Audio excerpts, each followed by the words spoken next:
Okay, I'm going to do two questions here on break-even, VCRR, that kind of thing. So we'll start with this one.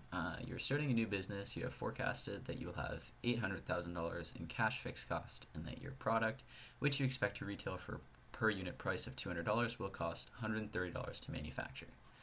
So when I'm doing these, I like to just list out what's given.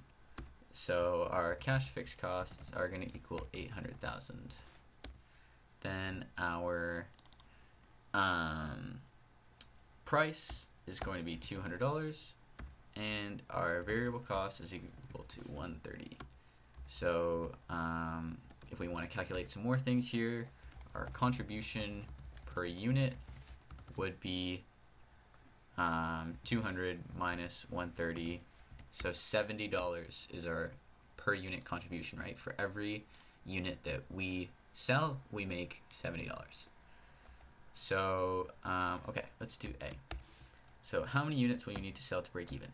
So when we're asking for the units to break even, that formula is CFC divided by price minus variable costs. That's the one. Yeah.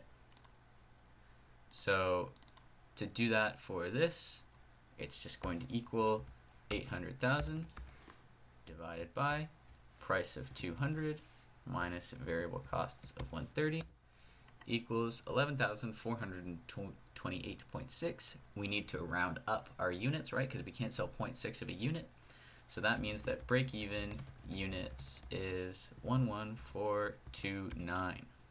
That's how many units we need to break even. B. What is your VCRR? The formula for VCRR is VC over P. Variable cost revenue ratio is our variable costs over our price.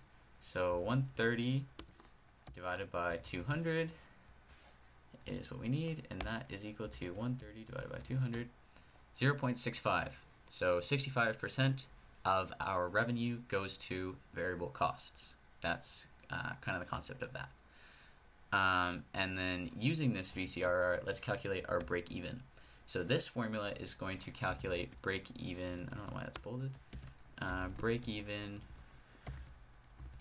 revenue. It's also called like survival revenue, as opposed to units. And that is CFC divided by 1 minus VCRR. I don't know why this is all bolded. Anyways, so that is going to equal our 800,000 divided by 1 minus 0.65. This is our break-even revenue or survival revenue. It's pretty high. It's 2,285,714. So that's our survival revenue, break-even revenue, volume of sales needed to break even, any of that. D. If you did a top-down and bottom-up forecast and projected that you could safely sell 12,000 units of your product, would you start the business? So we'll just start with that first question. Would you start the business?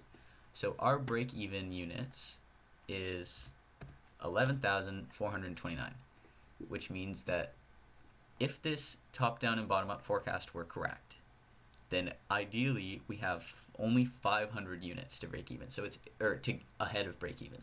So that's pretty risky already, right? That's not a lot. It's not a lot of wiggle room there. The next part says, what if there were already 3 other competitors in the local market and you projected total sales available are 500,000 units?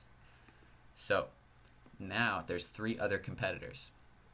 Let's presume that you're all selling an equal amount. So 50,000 divided by 4 would be 12,500. In that case, you'd be selling a little bit more, but they're already established. You're a new competitor, so attaining that market share might not be the best.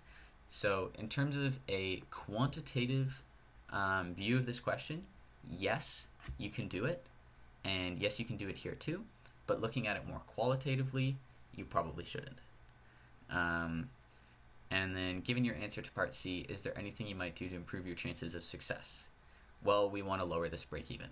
So how can we do that? We can lower our CFC, our fixed costs. 800,000 seems pretty high for your new business.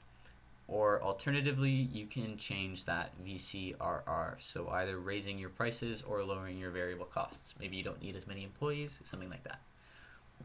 There aren't like specific answers for these questions, and you probably won't see them in a multiple choice format, but that's how you go through that. Number 2.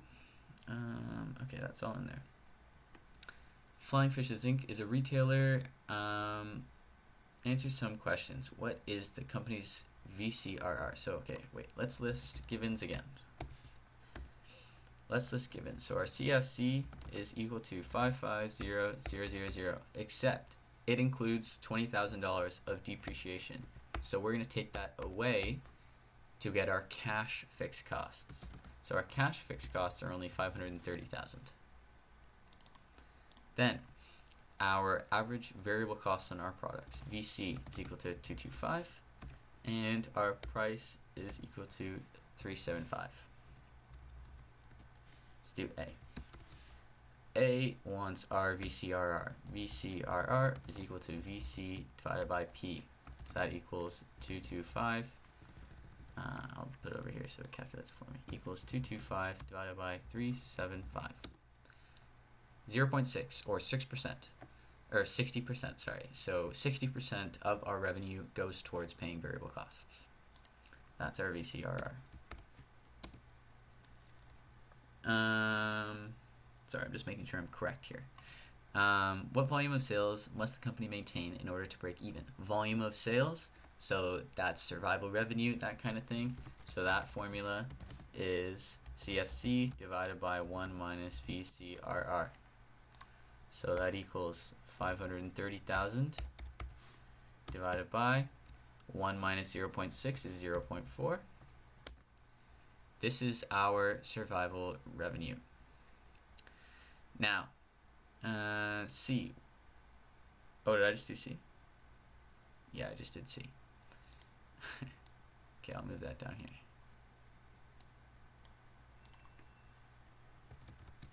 B says, what volume of sales must the company maintain in order to break even?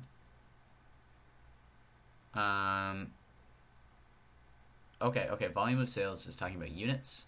That's a unit like volume. You wouldn't normally refer to money as a volume of money, so that's kind of your hint there. So for that, we're going to use the other formula, and that's CFC divided by price minus variable costs.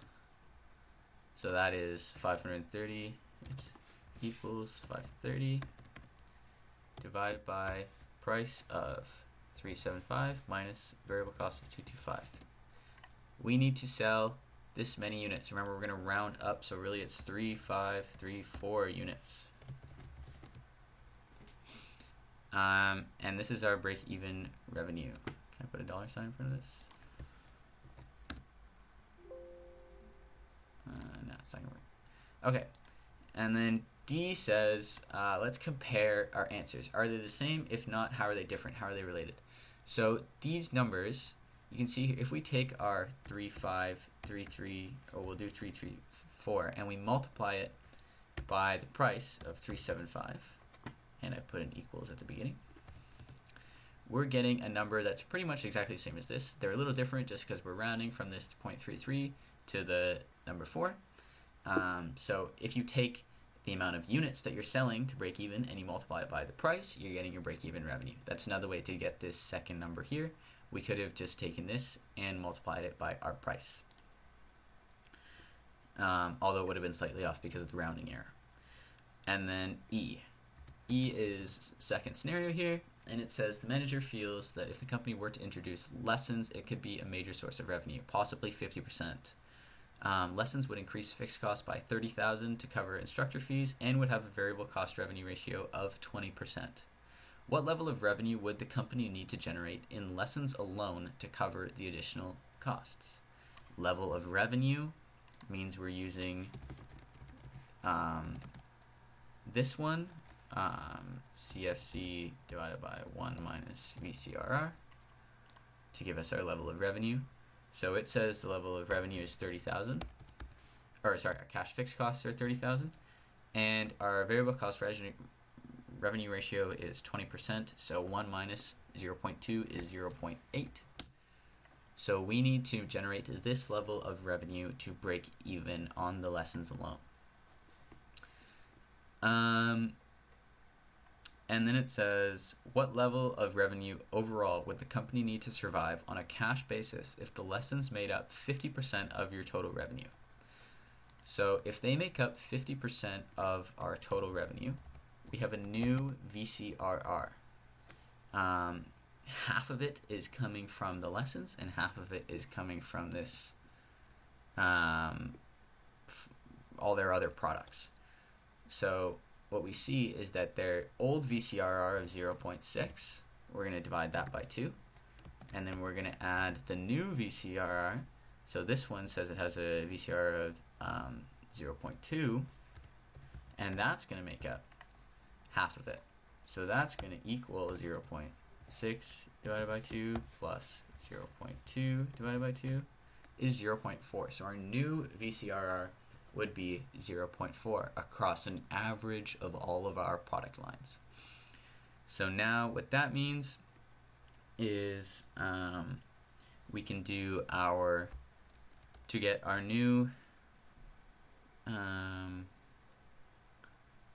what level of revenue overall would the company need to survive? So our survival revenue formula is our break even, where it's the CFC over VCRR, right? So our cash fixed costs are now $530,000 plus an additional $30,000 divided by our 1 minus 0.4, our new VCRR. So this is our new survival revenue. So look, it's lower than this number here. So would I suggest that? Yes, I would. As long as their forecast here is good. So it says here the manager feels basically on a quantitative level, it's totally acceptable and they should do it because they're lowering their break even and they're going to make more sales. If in reality this forecast was wrong, then maybe not, but that's like a qualitative thing. So yeah, that's it for these two.